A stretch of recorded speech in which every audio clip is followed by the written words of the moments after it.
Hi everyone, it's Rudy Tinoco from the Magicians Forum and the Magicians Forum Live. If you tuned into episode 3 this week, you would have seen at the end of the video that I was performing a trick by Frank Zak called Image Maker, where I turn 4 blank cards into 4 selections.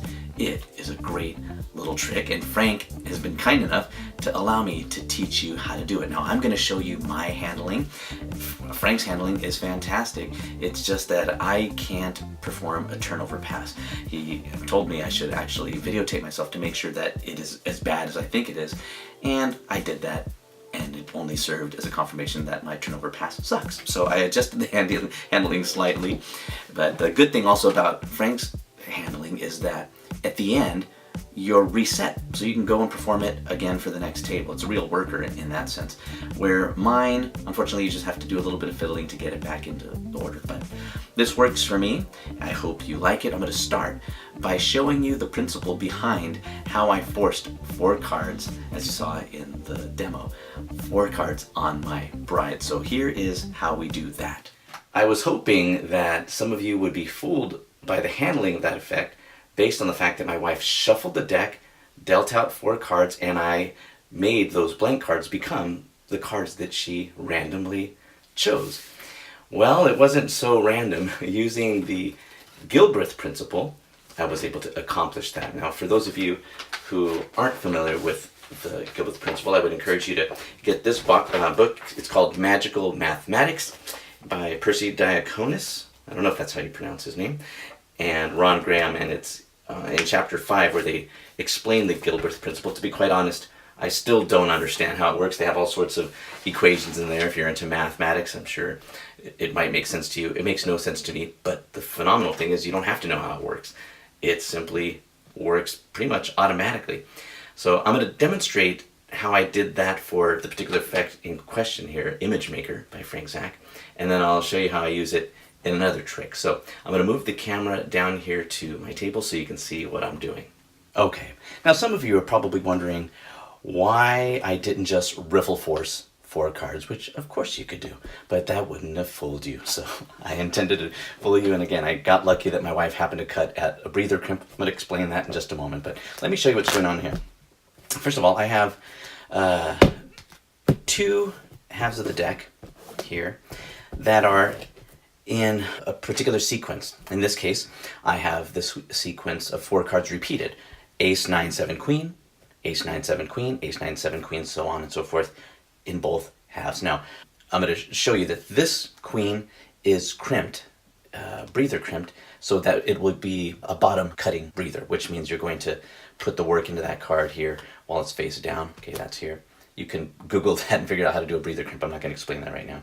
This Queen here is a top cutting breather, which means I'm going to put in the work this way while the Queen is face up. Okay, so there's a little bit of work here. Now what I'm going to do is I'm going to reverse, in order for the Gilbreth principle to work, I'm going to reverse this half of the pack. So what we're going to have here at the end is sort of a mirror of this sequence, okay? I'll show you what I mean here in a moment.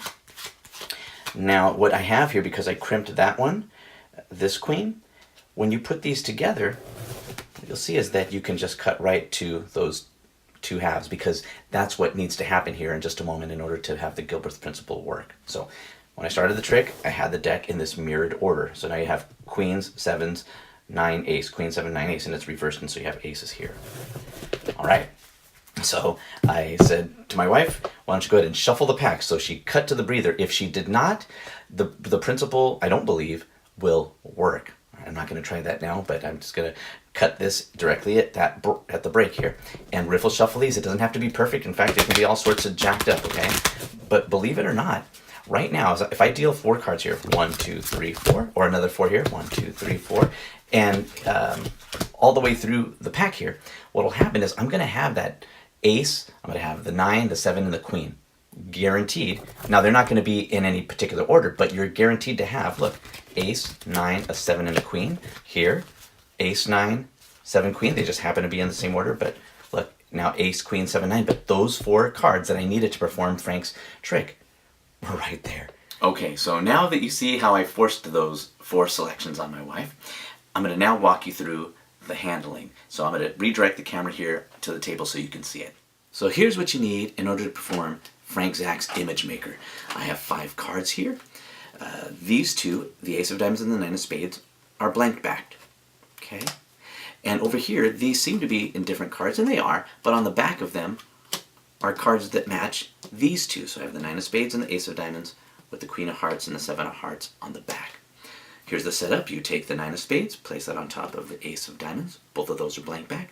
And now you're going to take the Queen of Hearts with the Nine of Spades on the back and place that so the Nine of Spades, these two are face to face with each other. And then add to that the Seven of Hearts with the Ace of Diamonds on the back. Okay, so you have the Ace of Diamonds, Nine of Spades, Queen of Hearts, Seven of Hearts, and then you have a double backer that goes on top of all, and that is the setup. Now there's one more important point that I want to add before I teach you the handling of this thing. I have pencil dotted the back of the Ace of Diamonds, and that's because I need to have the cards oriented in a certain way at the start, which is this position where the Ace of Diamonds and the Nine of Spades are in that position for an Elmsley count, okay?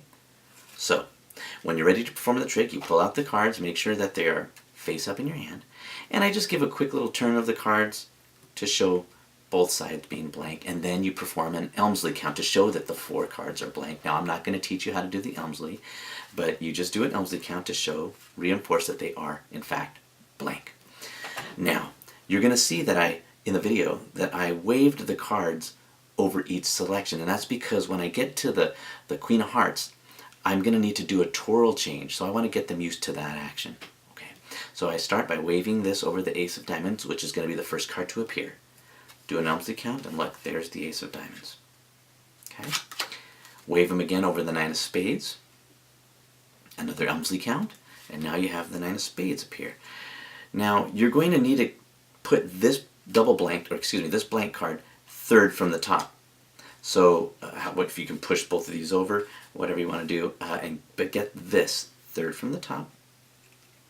And now you're going to do that little twirl change, which is simply turning the cards over. Now, because there's a Nine of Spades on this side and a Nine of Spades on this side, it's pretty cool because nothing really changes. Even if they saw something going on, well, there's nothing that's different. I mean, it's a Nine of Spades.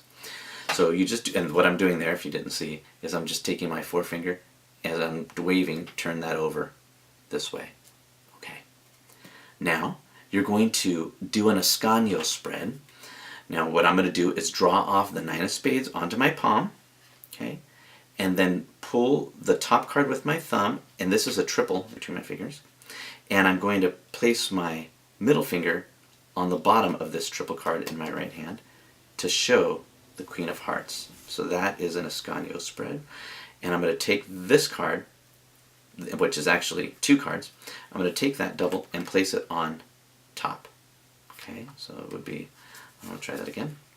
So I have this drawn into my palm, draw off the top card, and with my middle finger, the bottom of this triple, and place that on top. You've shown the Queen now.